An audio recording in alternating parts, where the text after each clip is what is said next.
नमस्कार दोस्तों, मेरा नाम गौरव है। गौरव वैली आरबी मेरा यूट्यूब चैनल है। कृपया सब्सक्राइब करें दोस्तों, ये सब्सक्राइब का बटन दबाएं, साथ में बेल आइकन को क्लिक करना ना भूलें।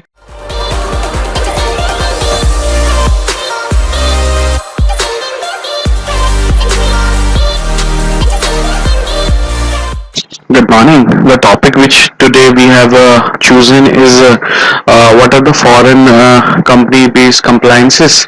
Foreign companies which are registered in India have to maintain few compliances, and what are the same, and what we need to understand, and how to make your company very complied with the Indian laws if you are a foreign company based in India. So first one is Form FC1. Foreign companies registered in India are required to file Form FC1 within a period of 30 days of the establishment of its place of business in India. The application must be supported with an attested copy of approval from the Reserve Bank of India under the terms of Foreign Exchange Management Act or regulations. Another one which we are going to discuss is financial statement. All foreign companies registered in India are required to organize financial statement of its Indian business operation in agreement with Schedule 3 of the Companies Act 2013. Thus, foreign companies are required to furnish the following information statement together with the financial statements of the company to be filed with the registrar of companies.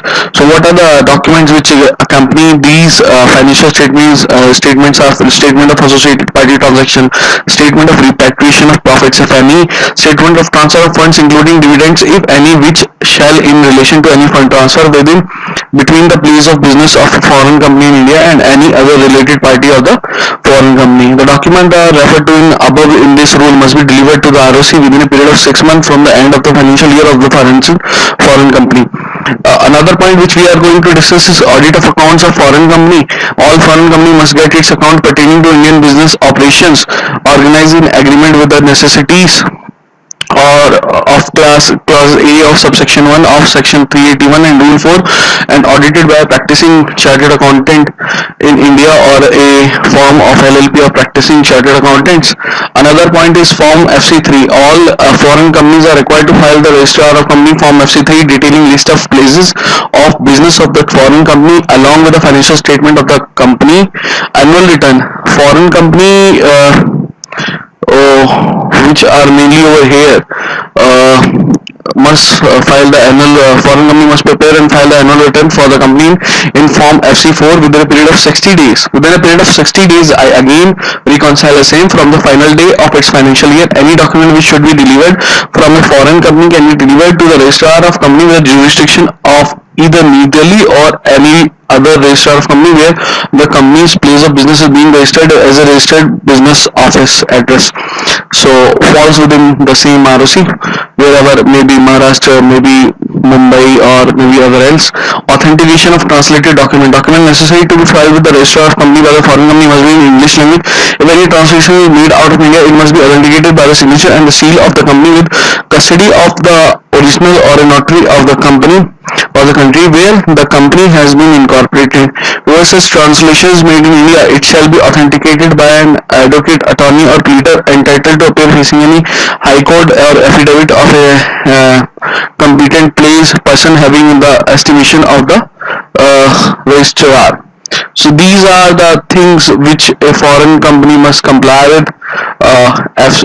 In a nutshell, I will again discuss FC1 financial statement, audit of accounts, FC3 annual return, authentication of translated documents.